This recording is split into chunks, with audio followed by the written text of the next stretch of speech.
Hi friends, welcome to Hima study. So మనకు perspective education విద్యా దృక్పథాల నుండి 4th చాప్టర్ అయిన చట్టాలు హక్కులు యాక్ట్స్ అండ్ రైట్స్ చాప్టర్ నుండి ర్యాపిడ్ రివిజన్ కింద ఒక 20 క్వశ్చన్స్ అయితే మీతో షేర్ చేసుకుంటున్నాను. ఆ 20 క్వశ్చన్స్ కూడా మనకు చాలా ఇంపార్టెంట్స్ అండి. అండ్ వీడియోస్ మనం ఫస్ట్ టైం కనుక చూసినట్లయితే please do like and share, subscribe to our channel. ఇంకా వీడియోలోకి స్టార్ట్ చేద్దాం. ఫస్ట్ క్వశ్చన్, ఆర్టీఈ 2009 అమలులోనికి వచ్చిన తేదీ. ఫస్ట్ ఆప్షన్ 1 జనవరి 2010, సెకండ్ 1 జనవరి 2009, third option 1 April 2010 2010, fourth option 1 April 2009. So third option మనకు ఆర్టీ 2009 అనేది అమలులోకి వచ్చిన తేదీ 1వ తారీఖు ఏప్రిల్ 2010. సెకండ్ క్వశ్చన్, ఆర్టీ 2009 ప్రకారం ప్రత్యేక వర్గీకరణకు చెందిన పాఠశాల. సైనిక పాఠశాల, మానసిక వికలాంగుల పాఠశాల, ఎయిడెడ్ పాఠశాల, ప్రాథమికోన్నత పాఠశాల. సైనిక పాఠశాల correct answer. So third question చూసుకోండి. ఆర్టీ 2009 ప్రకారం ఎలిమెంటరీ విద్య అంటే 1 నుండి 5 తరగతులు, 1 నుండి 8 తరగతులు, 1 నుండి 7 తరగతులు, 1 నుండి 4 తరగతులు. సో థర్డ్ ఆర్టీఈ 2009 ప్రకారం ఎలిమెంటరీ ఎడ్యుకేషన్ అంటే 1 నుండి 8 తరగతుల వారికి వస్తుందన్నమాట.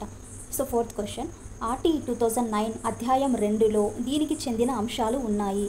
1 వివిధ పదాల అర్థాలు నిర్వచనాలు, సెకండ్ ఆప్షన్ ఉచిత విద్యకు బాలల హక్కు, బడిలో ప్రవేశం, థర్డ్ ఆప్షన్ తల్లిదండ్రుల బాధ్యతలు, ఫోర్త్ ఆప్షన్ ఉపాధ్యాయుల బాధ్యతలు. సో ఆర్టీ 2009 అధ్యాయం 2లో దేనికి చెందిన అంశాలు ఉచిత విద్యకు బాలల హక్కు అండ్ బడిలో ప్రవేశం. ఫిఫ్త్ క్వశ్చన్, ఆర్టీ 2009లో బడులు ఉపాధ్యాయుల బాధ్యతలను ఈ క్రింది అధ్యాయంలో పేర్కొన్నారు. ఫస్ట్ ఆప్షన్ అధ్యాయం 2, సెకండ్ అధ్యాయం 3, థర్డ్ ఆప్షన్ అధ్యాయం 4, ఫోర్త్ ఆప్షన్ అధ్యాయం 5. థర్డ్ ఆప్షన్ కరెక్ట్, అధ్యాయం 4. సిక్స్త్ క్వశ్చన్, ఆర్టీ 2009 ప్రకారం ఈ క్రింది వయసు గల బాలలు అందరికీ ఉచిత విద్యను అందజేయాలి. 1 నుండి 14 సంవత్సరాలు, 6 నుండి 14 సంవత్సరాలు, 3 నుండి 14 సంవత్సరాలు, 1 నుండి 16 సంవత్సరాలు. సో ఆర్టీ 2009 ప్రకారం 6 నుండి 14 సంవత్సరాల వారందరికీ బాలలందరికీ ఉచిత విద్యను అందజేయాలి. నెక్స్ట్ సెవెంత్ క్వశ్చన్ చూసుకోండి. ఆర్టీ 2009 ప్రకారం 11 సంవత్సరాల బాలుడిని బడి బయట బాలునిగా, అవుట్ ఆఫ్ స్కూల్ చైల్డ్గా గుర్తించారు. అతనిని ఈ క్రింది తరగతిలో చేర్పించాలి. ఏ తరగతి కిందికి చూడండి. ఫస్ట్ ఆప్షన్ 1వ తరగతి, సెకండ్ 3వ తరగతి, థర్డ్ ఆప్షన్ 5, ఫోర్త్ ఆప్షన్ 6. 5వ తరగతి option third is correct answer. Eighth question, RT 2009 ప్రకారం ఒక పాఠశాల నుండి మరొక పాఠశాలకు విద్యార్థి బదిలీపై చేరదలిచాడు. అయితే అతని వద్ద బదిలీ ధృవీకరణ పత్రం టీసీ లేదు.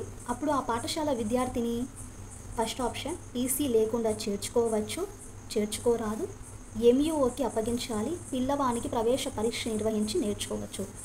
సో ఫస్ట్ ఆప్షన్ టీసీ లేకుండా చేర్చుకోవచ్చు. నైన్త్ క్వశ్చన్, ఆర్టీ 2009 ప్రకారం పాఠశాలకి ప్రవేశానికి నిర్దేశించిన క్యాపిటేషన్ రుసుము గరిష్ట విలువ. Option number 1 1000, option number 2 2500, third option 5000, fourth option అసలు వసూలు చేయరాదు. ఆర్టీ 2009 ప్రకారం పాఠశాలకి మనం ఎంట్రన్స్ ఇస్తాం కదా, సో దాని యొక్క ఫీజు అనేది అస్సలు కూడా మనము వసూలు చేయరాదు.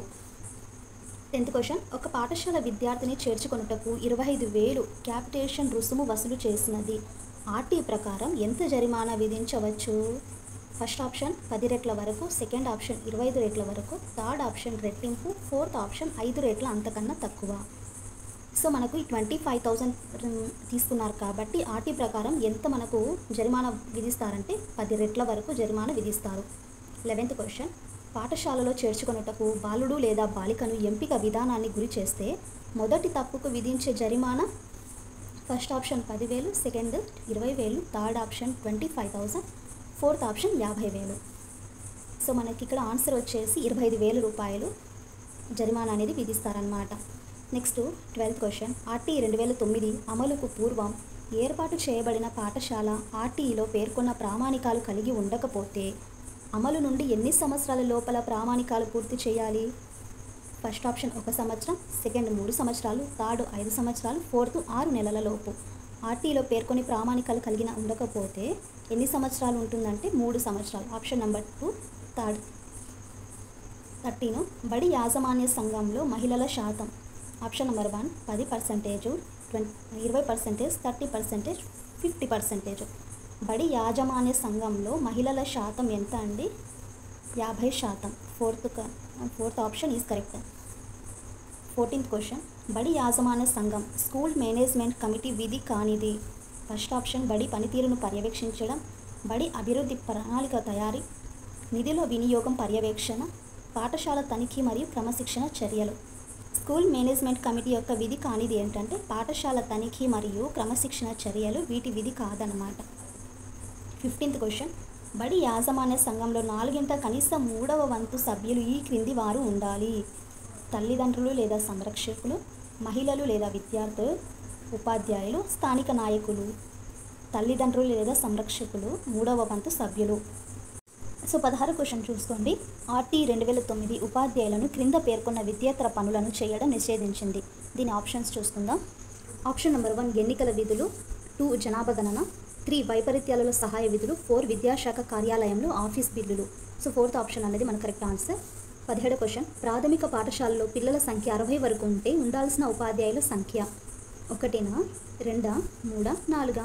అంటే మనకు ఇక్కడ 60 మెంబర్స్ గల స్టూడెంట్స్ ఉంటే ఎంతమంది టీచర్స్ ఉండాలండి? 2 మెంబర్స్ వరకు ఉండాలి. 18th క్వశ్చన్, ఉపాధ్యాయ పాఠశాలలో విద్యార్థులు 91 నుండి 120 వరకు ఉంటే ఉండాల్సిన ఉపాధ్యాయుల సంఖ్య. First option 4, second option 5, third option 6, fourth option 7. మనకి ఇక్కడ 60 వరకు స్టూడెంట్స్ ఉన్నారు కదా, ఇక్కడ 91 నుండి 120 వరకు స్టూడెంట్స్ కన్నా ఉంటే టీచర్స్ అనేవాళ్ళు ఎంతమంది ఉండాలి? 4 మెంబర్స్ మాత్రం ఉండాలి. నెక్స్ట్ 19th క్వశ్చన్ చూసుకోండి. RT 2009 ప్రకారం 1 నుండి 5వ తరగతి వరకు గల పాఠశాల పని దినాలు అంటే working days. First option 200, second option 210, third option 220, fourth option 224. So 1 to 5th class వరకు మనకు స్కూల్ యొక్క వర్కింగ్ డేస్ ఎన్ని డేస్ ఉండాలి? 200 డేస్ వరకు మనకు ఉండాలి. 20 క్వశ్చన్ చూసుకోండి. RT 2009 ప్రకారం 6 నుండి 8వ తరగతి వరకు గల పాఠశాల పని దినాలు. First option 200, second 210, third 220, fourth 224. So ఇక్కడ చూడండి, మనకు ఫస్ట్ నుండి 5th క్లాస్ అడిగారు, ఇక్కడ వచ్చేసి 6th నుండి 8th వరకు ఇచ్చారు. సో వర్కింగ్ డేస్ ఎన్ని? 220 డేస్ అన్నమాట.